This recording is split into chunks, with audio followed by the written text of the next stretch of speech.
മുണ്ടക്കൈ ചൂരൽമല ഉരുൾപൊട്ടൽ ദുരന്തവുമായി ബന്ധപ്പെട്ട് കേന്ദ്രത്തിന് നൽകാൻ കഴിയുന്ന തുകയുടെ കാര്യം ഈ മാസം തന്നെ കോടതിയെ അറിയിക്കും എന്ന് കേന്ദ്രം. സംസ്ഥാന സർക്കാരിന്റെ കയ്യിൽ ഫണ്ട് ഉണ്ടെന്നും ഹൈക്കോടതിയെ കേന്ദ്രം അറിയിച്ചു. ദുരന്തമുണ്ടായ മാസങ്ങൾ പിന്നിട്ടിട്ടും കേരളത്തിന്റെ ആവശ്യങ്ങൾ കേന്ദ്രം അംഗീകരിച്ചില്ല എന്ന് കേരളം ഹൈക്കോടതിയിൽ പറഞ്ഞു. കേസ് അടുത്തയാഴ്ച വീണ്ടും പരിഗണിക്കും. വിവരങ്ങളുമായി വിഷ്ണു സുരേഷ് എഴുതുന്നു. വിഷ്ണു, നേരത്തെ കേസ് പരിഗണിച്ചപ്പോൾ ഇത് ഉന്നതതല സമിതി പരിശോധിച്ചുകൊണ്ടിരിക്കുകയാണ്. 2 ആഴ്ചയ്ക്കുള്ളിൽ അതിൽ അന്തിമ തീർപ്പ് അറിയിക്കാം എന്നതാണ് കേന്ദ്രം സുപ്രീം കോടതിയിൽ പറഞ്ഞത്. 2 ആഴ്ചയ്ക്ക് പുറവും ഒരു തീർപ്പുമായിട്ടില്ലേ വിഷ്ണു? ഹാഷ്മി, കേന്ദ്രം KV തോമസിന് അയച്ച കത്തിന്റെ പശ്ചാത്തലത്തിൽ ഇന്ന് വിശദമായ വാദം കോടതിയിൽ ഉണ്ടാകുമെന്നാണ് നമ്മൾ പ്രതീക്ഷിച്ചത്. പക്ഷേ അങ്ങനെയൊന്നും സംഭവിച്ചില്ല. ഈ കത്ത് സംസ്ഥാന സർക്കാർ കോടതിക്ക് കൈമാറി. കോടതി അത് വിശദമായി പരിശോധിക്കുകയും ചെയ്തു. ഒപ്പം ചില ചോദ്യങ്ങളും ചോദിച്ചു. അതിൽ ഏറ്റവും പ്രധാനപ്പെട്ടത് ഈ കത്തിലെവിടെയും കേന്ദ്രം അധികമായി സഹായം നൽകുന്നില്ല എന്ന് പറയുന്നില്ലല്ലോ എന്ന് കോടതി സംസ്ഥാന സർക്കാരിനോട് ചോദിച്ചു. സംസ്ഥാന സർക്കാരാകട്ടെ ഇതിന് മറുപടി നൽകിയത് 4 മാസമായി ദുരന്തം നടന്നിട്ട് ഇപ്പോഴും ഒരു തരത്തിലുള്ള നടപടിയും ധനസഹായവും അടിയന്തര ധനസഹായം പോലും പ്രഖ്യാപിക്കാൻ കേന്ദ്ര സർക്കാർ തയ്യാറായിട്ടില്ല. ദേശീയ ദുരന്തമായി പ്രഖ്യാപിക്കണമെന്ന അമിക്കസ് ക്യൂറി റിപ്പോർട്ടും സർക്കാരിന്റെ ആവശ്യവും കേന്ദ്ര സർക്കാർ പരിഗണിച്ചില്ല. അങ്ങനെ കടുത്ത അതൃപ്തി കേന്ദ്ര നിലപാടിൽ ഇന്ന് സംസ്ഥാന സർക്കാർ കോടതിയിൽ പ്രകടിപ്പിച്ചിരുന്നു. കേന്ദ്രത്തോട് ഈ കത്തിന്റെ പശ്ചാത്തലം എന്ത് എന്ന് കോടതി ചോദിച്ചു. ആ ഘട്ടത്തിൽ കേന്ദ്രത്തിനായി അപ്പിയർ ചെയ്ത അഭിഭാഷകൻ പറഞ്ഞത് ഈ കത്തിന്റെ പശ്ചാത്തലം തനിക്ക് വ്യക്തമല്ല, അത് പരിശോധിക്കാം. നിലവിൽ ഉന്നത സമിതി യോഗം ഇതുവരെ ചേർന്നിട്ടില്ല എന്നൊരു മറുപടിയാണ് അദ്ദേഹം കോടതിയിൽ നൽകിയത്. അതായത് ഉന്നത സമിതി യോഗം ചേർന്ന ശേഷമായിരിക്കും ഈ ദുരന്തത്തിന്റെ വ്യാപ്തിയും അത് ഏത് കാറ്റഗറിയിൽ ഉൾപ്പെടുത്തണമെന്ന കാര്യത്തിലൊരു തീരുമാനത്തിലേക്ക് എത്തുക. അത്തരത്തിലൊരു വിവരം തനിക്ക് കേന്ദ്രത്തിൽ നിന്ന് ലഭിച്ചിട്ടില്ല എന്ന് അദ്ദേഹം പറഞ്ഞു. ഒപ്പം കേന്ദ്ര സർക്കാർ നൽകാൻ ഉദ്ദേശിക്കുന്ന ഫണ്ടിന്റെ കാര്യത്തിൽ ഒരു അന്തിമ തീരുമാനം അത് ഈ മാസം തന്നെ തങ്ങൾ റിപ്പോർട്ടായി സമർപ്പിക്കും.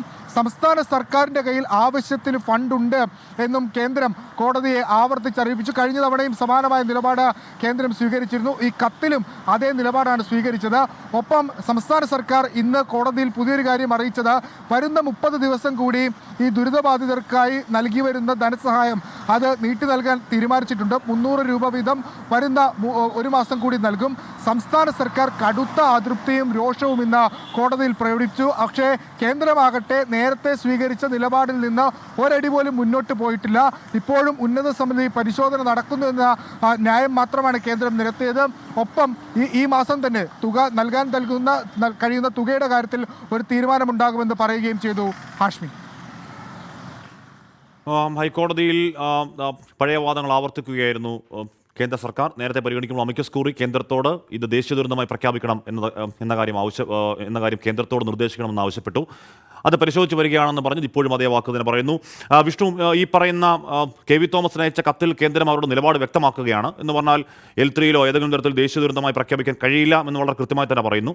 മാത്രമല്ല സംസ്ഥാനത്തിന് പക്കൽ പണമുണ്ട്, അതെടുത്ത ഇഷ്ടം പോലെ ചെലവഴിച്ചുകൊള്ളൂ എന്നൊരു പ്രഖ്യാപനം ആ കത്തിൽ നടത്തുന്നു. ഏറ്റവും ഒടുവിൽ വളരെ പാസീവായി ഞങ്ങൾ കൂടെയുണ്ട് എന്നെപ്പോഴും പറയുന്ന രീതിയിലുള്ള ഒരൊറ്റ സെൻറ്റൻസ് പറയുന്നുമുണ്ട്. ആ കത്ത് കോടതിയിലേക്ക് എത്തിയപ്പോൾ കോടതിയുടെ പരാമർശം ആ കത്തിൽ എങ്ങനെയായിരുന്നു വിഷ്ണു? ഹാഷ്മി, ആ പരാമർശം കോടതി സർക്കാരിന് അനുകൂലം, സംസ്ഥാന സർക്കാരിന് അനുകൂലം എന്ന് പറയാൻ സാധിക്കില്ല. കാരണം സംസ്ഥാന സർക്കാരിൻ്റെ അഭിഭാഷകൻ വളരെ കൃത്യമായി പറഞ്ഞിരുന്നു ഈ കത്തോടുകൂടി തന്നെയാണ് ഇന്നത്തെ വാദങ്ങൾ ആരംഭിച്ചത്. ഈ കത്ത് ഏറ്റവും ആദ്യം തന്നെ സംസ്ഥാന സർക്കാർ കോടതിക്ക് കൈമാറി. അതിനുശേഷം കത്ത് വായിച്ചു.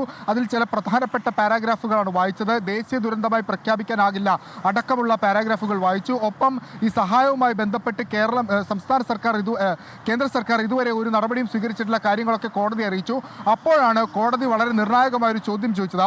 ഈ കത്തിൽ എവിടെയാണ് കേന്ദ്ര സർക്കാർ അധിക സഹായം നൽകില്ല എന്ന് പറയുന്നത് എന്ന് സംസ്ഥാന സർക്കാരിനോട് കോടതി ചോദിച്ചു.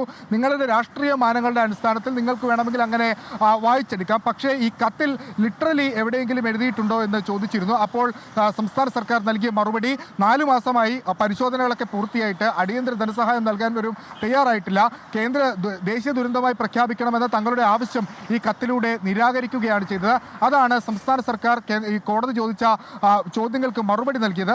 ഈ കത്തിന്റെ പശ്ചാത്തലം എന്ത് എന്ന് കേന്ദ്ര സർക്കാർ അഭിഭാഷകനോടും കോടതി ചോദിച്ചിരുന്നു. അപ്പോൾ അദ്ദേഹം കോടതിയിൽ ഏതാണ്ട് അതേ പഴയ സ്റ്റാറ്റസ് ക്വോയിൽ തന്നെ നിൽക്കുകയാണ്, അത് പഠിക്കുകയാണ്, നോക്കാമെന്നൊക്കെ പറഞ്ഞു. പക്ഷേ അപ്പോഴും സംസ്ഥാനത്തിന് പണമുണ്ട് എന്ന കേന്ദ്രത്തിന്റെ യഥാർത്ഥവാദം ഇന്ന് കോടതിയിൽ കേന്ദ്രം വീണ്ടും ആവർത്തിക്കുകയും ചെയ്തു.